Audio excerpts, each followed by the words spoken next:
Tinawagan ni Iris si Lavender dahil gusto niyang makipag-inuman upang mawala ang kanyang stress sa paghahanap kay Jasmine.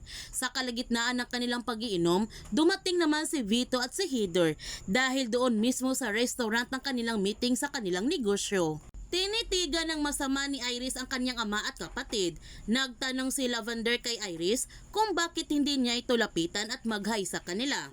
Ang sagot ni Iris na hindi sila okay na kanyang ama at pati na kanyang half-sister. Hindi rin sila okay nito since birth. Nilapitan ni Heather ang kanyang ate para mag-hi siya nito at nagpakilala din si Heather kay Lavender.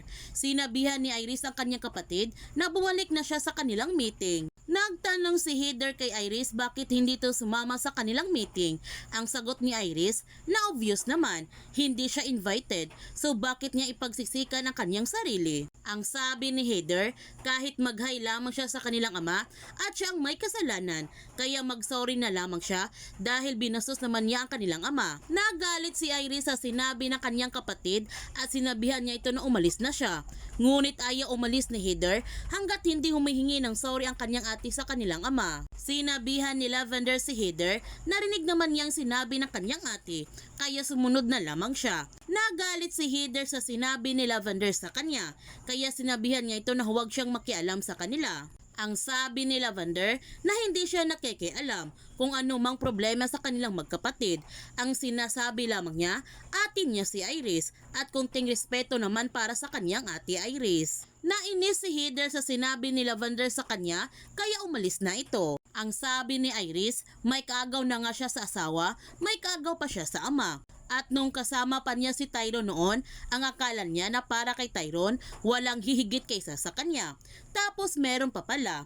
Pero sabi nga nila, patayin ang kalaban. Ang sabi ni Lavender, sobra naman yung patayin. Kapatid niya si Heather. Ang sabi ni Iris na hindi. Yung kabit yung tinutukoy niya.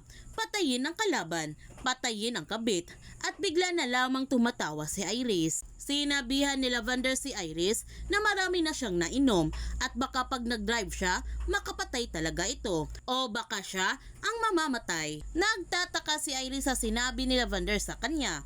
Ang sabi ni Lavender na inaalala lamang niya ang kanyang kaligtasan, kaya ihahatid na niya ito sa kanyang bahay. Sa pag-uwi ni Iris sa kanyang bahay, nagpasalamat siya kay Lavender dahil inhatid siya nito at nagpapasalamat din si Iris sa pagiging mabuting kaibigan sa kanya ni Lavender.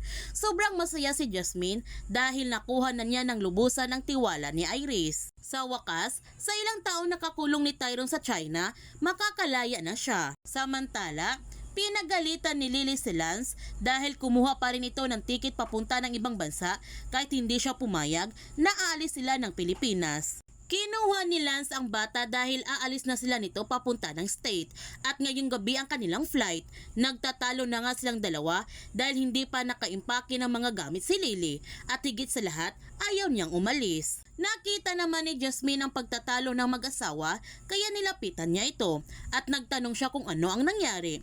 Sinabihan ni Lance si Lavender na huwag siya nitong mangialam sa kanila at patuloy pa rin sila sa pagkaladkad ni Lily papunta sa kotse para makaalis na sila. Dito na nga sinakta ni Jasmine si Lance para protektahan ang mag-ina. Sinabihan ni Lily si Lance na kung gusto niyang umalis, umalis na siya nito dahil dito lamang sila ni Camila. Kaya umalis muna sila sa kanilang bahay. Kinamusta ni Jasmine si Lily kung okay na ba ito. Nagpasalamat naman si Lily kay Lavender. Nagtanong si Jasmine kung saan ba sila pupunta. Bakit parang pinipilit siya ni Lance? Ang sagot ni Lily na masyadong personal. Sana maintindihan niya. Ang sabi ni Jasmine, oo naman. Tinitingnan ni Jasmine si Camila at gustong-gusto na nga niya itong yakapin. Nakita naman ni Jasmine ang hawak na lollipop ni Camila at gusto niya itong kunin para ipatest niya. At silang dalawa ni Lily, kung mag-ina ba talaga silang dalawa. Habang si Tyrone, tumawag siya kay Iris upang humingi ng sorry sa lahat ng kanyang nagawang kasalanan.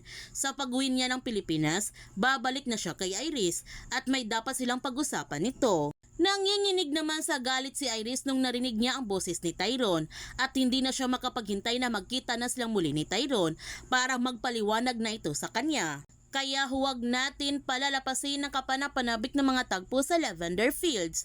Kung bago ka pa channel ko, don't forget to like, subscribe, and click notification bell para palagi kang updated sa mga videos in-upload ko. Thank you for watching and God bless to everyone!